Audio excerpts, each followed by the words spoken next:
Good morning, good afternoon, and good night. Whatever time it is, my name is Dave Zanime, and I'm doing a live stream. I'm doing a live stream right now. I'm watching a GTA documentary, so I'm gonna.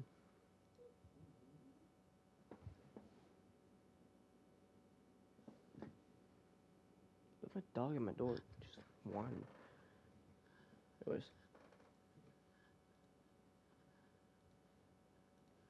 Welcome back everyone, I'm Nick930, and today I want to share with you the complete history of Grand Theft Auto. get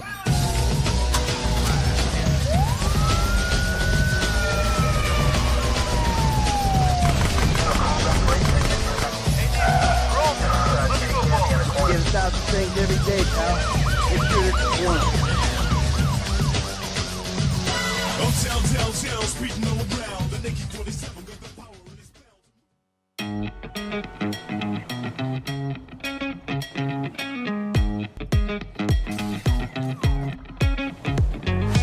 Grand Theft Auto is an open-world action-adventure series, published by Take-Two Interactive and created by Rockstar North, formerly known as DMA Design Limited. In each game, players assume the role of a unique protagonist, who find themselves tangled up in the criminal underworld, and need to complete a series of felonious acts around a fictional interpretation of a major metropolitan area. The series is best known for its massive contribution to the open-world video game genre, with highly interactive, large-scale environments that offer an unprecedented level of immersion and realism. But it's for the same reason that the series is often the focus of intense scrutiny and controversy, with its no-holds-barred approach to its adult themes and violence being falsely attributed to the moral failings of American society in the 21st century. But this false equivalency has not dissuaded consumers in the slightest, and has instead only fueled interest in the series further, making Grand Theft Auto not just an enjoyable open-world experience, but a worldwide cultural phenomenon, and one of the most If I'm telling you Grand Theft Auto is fun, I like Grand Theft Auto. Grand Theft Auto is a really fun game, and one of the factors that makes it fun is like just that the fact it lets you do whatever you want in the game. It's like I don't have to start like doing a crime. I can do just whatever I want. I go to the mountains, go to the beach, go get a car, do whatever I want. And that's what makes it really fun. That's what I most likely. I like one of my favorite things I like to do in the game is really to fly, just start flying planes around. That's really one of the things I find fun about the game. successful video game franchises of all time. So how exactly did this landmark action-adventure series get its start? And what about it has kept it relevant nearly 25 years later? Well, to answer that, let's start by taking it way back to the origin of the series' creators. In 1984, a small group of like-minded computer enthusiasts met up at a computer club in Dundee, Scotland. Club members in regular attendance included Dave Jones, an ex-Timex employee who was studying systems engineering, his fellow classmate Steve Hammond, a 14-year-old Mike Daly, and Russell Kay, who had been working with Dave on a prototype for a game for the ZX Spectrum. The group, known as the Kingsway Amateur Computer Club, expressed a deep interest in computer game development, and regularly paired off on projects to take advantage of their respective skill sets, often sharing critical programming techniques along the way. But it wasn't until Dave's sci-fi shooter Menace that things really started to take a turn. Tired of building games for Spectrum computers like his colleagues, Dave, along with another of his classmates, Tony Smith, tinkered with a game for the Amiga instead, which allowed for more detailed spaceship designs and more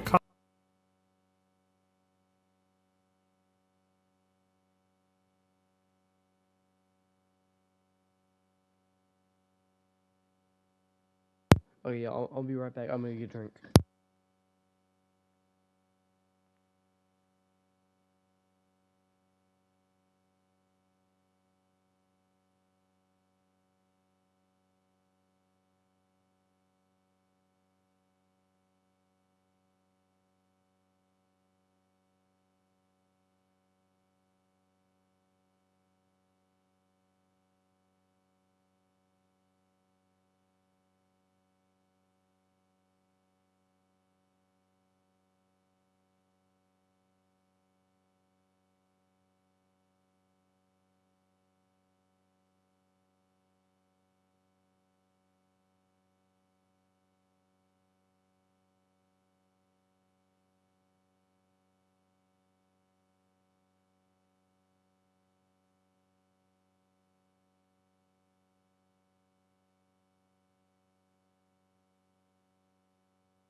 Alright, I'm back. I'm back.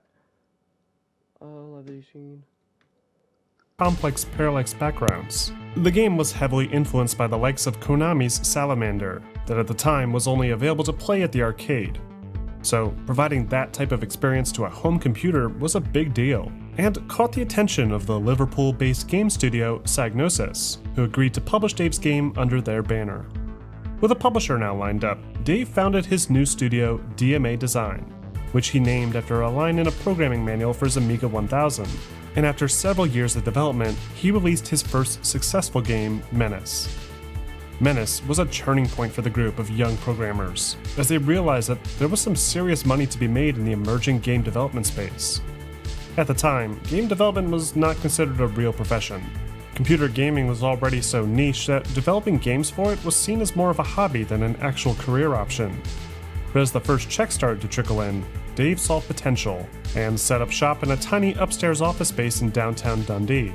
It was around this same time that Mike, Russell, Steve, Tony, and newcomers Gary Timmons and Scott Johnston were brought on as full-time developers for DMA, with some even leaving behind their old jobs in academic plants. Before long, the studio was working on several more games for Psygnosis, most of which were some form of sci-fi shooter. But as Scott began to animate little human enemies for one of his projects, he unknowingly set off a chain of events that would change DMA forever. These little guys are the Lemmings, a short stack of pixels that players would spend years navigating through treacherous puzzle chambers. It's so weird to think that this is how they started. Like, they started with these, like, little monsters, whatever they are. And then it just quickly, like, goes to, like a GTA. It's so weird. Using an assortment of carefully curated tools. The Lemmings started Well, actually, not really. It's not really that weird, but it's something. It's how they get to this, and then to GTA. Well, there's time like between those two, but yeah. off as a sort of running gag, with Mike Daly and Gary Timmons sharing a couple silly animations of the creatures getting into trouble one day. But after Psygnosis got a glimpse of the characters in action, they were sold on the idea, and the studio entered into full development on a dedicated game starring the suicidal rodents. Lemmings became one of the studio's first big collaborative efforts, with Mike, Dave, Russell, Scott, and Gary all designing as many levels as they could, and even challenged each other to see who could make the most difficult level. It got to the point where they were all masters at the game, and were solving some of the most difficult chambers in record times, which only pushed them to create more ingenious puzzles as a result. Finally, in 1991, DMA released the original Lemmings game, and were immediately met with a surprisingly strong response. Within only the first day, Lemmings had sold well over 55,000 copies, a figure that Mike Daly claims would equate to about 15 million units sold back in 2006, and exponentially more when adjusted for today's metrics. Lemmings overnight became a cultural phenomenon all its own, and skyrocketed DMA's popularity through the roof, even drawing the attention of Nintendo, who saw major potential in the small Scottish development team. Following this incredible success, DMA invested in some major upgrades. They had recently moved out of their tiny upstairs office to a much larger space in an office park near the old university, and had brought on several new employees to handle their many ongoing projects.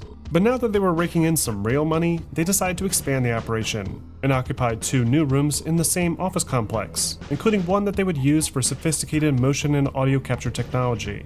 They then spent the better part of the next 3 years building follow-up titles to the beloved Lemmings, with sequel after sequel being churned out, each with a familiar, positive response from audiences. But then, in 1993, Sony made a surprise acquisition of Psygnosis to bulk up their upcoming console division, and along with it, the entire Lemmings intellectual property, leaving DMA without a publisher or their signature creation.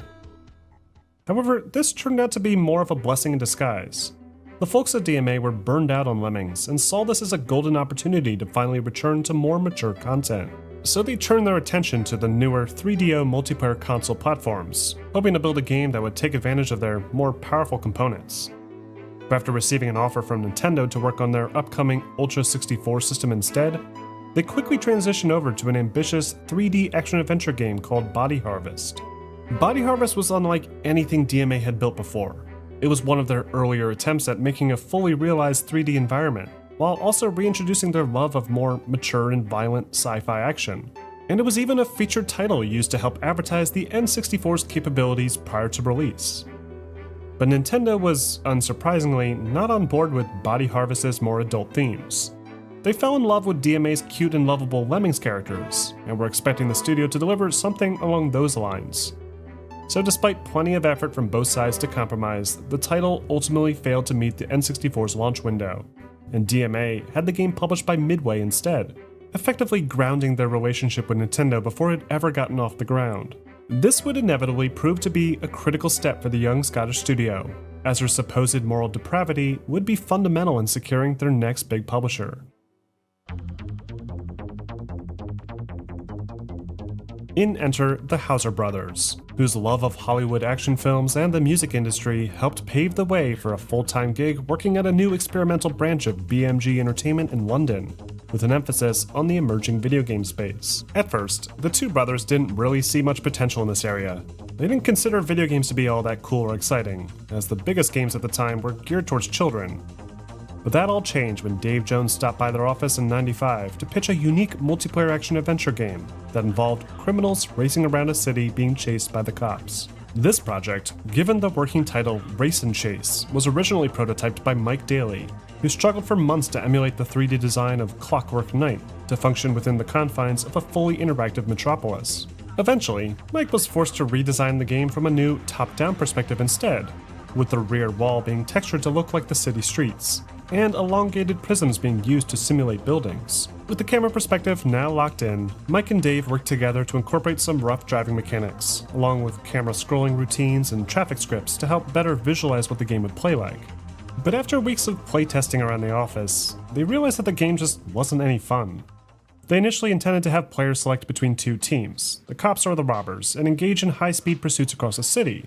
But this concept was quickly abandoned after they realized how boring it was to play on the cop team. Having to obey traffic laws slowed down the pacing considerably, and trying to dodge pedestrians at crosswalks was nearly impossible due to the limited camera perspective. Suddenly, a light bulb went off. Why not have players control the robbers exclusively? This changed everything. Suddenly, the sidewalks made sense to drive on, and pedestrians went from being annoying obstacles to potential bonus points.